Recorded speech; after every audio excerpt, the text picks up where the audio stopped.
यहाँ पर सभी मेरे बड़े बुजुर्ग किसान भाई और हमारे बीच में आपकी और हमारी ताकत बनने के लिए दूसरे स्टेट से आपकी हमारी हिम्मत बढ़ाने आए श्री अभय चौटाला जी और जितने भी यहाँ पर मंच पर हमारे दिग्गज जिले के लोग उपस्थित हैं, सभी को नमस्कार, अस्सलाम वालेकुम। आज 88 दिन लगभग हो गए हैं इस धरने को चलते चलते और आप और हम लगातार संघर्ष कर रहे हैं, परेशानी झेल रहे हैं। अपने अधिकारों के लिए हमें यहाँ बैठना पड़ता है और इसी तरह न जाने कितने धरनों में पिछले 1-1.5 साल से हम देखते आ रहे हैं।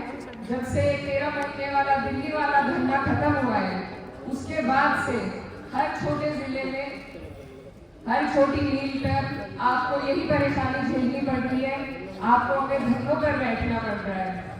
तो ये बहुत चिंता का विषय है और इस पर सोच करने की जरूरत है। जब मैं यहाँ आ रही थी तो उस टाइम जो वक्ता बोल रहे थे वो कह रहे थे कि ऐसे जनप्रतिनिधि चुने जो किसान हित की बात करें, जो किसान के हितों को आगे लेकर चले। तो ये आपकी हमारी जिम्मेदारी है और कहीं ना कहीं जरूरत हमें ये है कि हम अपने अंदर भी जाके जो हमारी आपस की रंजिशें छोटी मोटी होती है उससे हमारा कभी बड़ा नुकसान हो जाता है।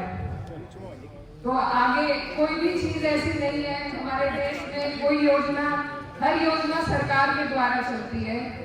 हर चीज के लिए अगर हम सरकार को दोषी ठहराते हैं तो उसके पीछे वाजिब वजह है, क्योंकि पूरे देश की बागडोर सरकार के हाथ में है। तो दोषी किसको ठहराए? कोई विभाग ऐसा नहीं है जो सरकार से अलग हटकर काम कर सके। तो इसीलिए जिम्मेदारी और सारी गलतियां इसी सरकार की है। इस सरकार का हर व्यक्ति इसमें शामिल है। कभी कभी आप और हम सोच लेते हैं कि नहीं, ये तो हमारे मरने जीने में आ रहा है, इसको आगे बढ़ा देते हैं, ये तो भला आदमी है। लेकिन ये सोच आपको हमें नहीं रखनी है। सोच ये है कि उस सरकार की नीतियां क्या है, उनकी विचारधारा क्या है, क्योंकि कोई भी बड़ा बदलाव विचारधारा के बिना नहीं बदल सकता। और ये जो सरकार है इसने ना किसानों की पहले सुनी और ना आगे सुनी, क्योंकि ये पूंजीपतियों की सरकार है। इन्होंने सारी चीजें हमारी बेच दी, जो भी जन सुविधाएं थी उन पर टैक्स लगा दिए, सब कुछ महंगाई बढ़ा दी। तो ये सब सोचने की बात है कि ये सरकार आपको और हमें आगे बढ़ता नहीं देखना चाहती। ये किसानों से उनकी जमीन तक को छीनने के मंसूबे बना रही है। सब कुछ प्राइवेटाइजेशन के तहत आपसे दूर करने की साजिश है, बेचने की साजिश है। 2-4 ऐसे लोगों को जो इनके अंडर में रहे, जो इनके कहे पे चले, इनको पैसे देते रहे, इनके काम करते रहे। कोई हमारी सारी समस्याएं सरकार के द्वारा ही हम उनका समाधान करवा सकते हैं। तो आप आज जो यहाँ पर बैठे हैं, कितने ही धरने हो गए जिनमें मैं भी आई हूँ, लेकिन क्योंकि चुनाव सर पर है और ये सिर्फ चुनाव के लालच की बात नहीं है, लेकिन हमें अपने अधिकारों के लिए सोचना पड़ेगा। आज मैं आपसे ये वादा लेने आई हूँ कि आज जो आप यहाँ बैठकर परेशानी झेल रहे हैं, आप सब बड़े हैं और इस जिले ने पहले भी ये करके दिखाया है कि यहाँ से भाजपा का सुपड़ा साफ किया था। और इस बार भी मुझे आपसे यही वादा चाहिए कि आज भी इस मजबूरी को, इस परेशानी को आप चुनाव वाले भी नहीं भूलेंगे। यहाँ पे हो सकता है कुछ लोग भाजपा के भी बैठे हो, आज उन्हें भी सोचने की जरूरत है कि जब तक सरकार और उसकी विचारधारा और उसकी नीतियों को हम बदलने का काम नहीं करेंगे तो हमारा कोई समाधान नहीं हो पाएगा। हमें हर बार इसी तरह बैठना पड़ेगा और कई बार बैठने के बाद तो मील वाले सुझाव देना छोड़ देते हैं, जो आज हो रहा है।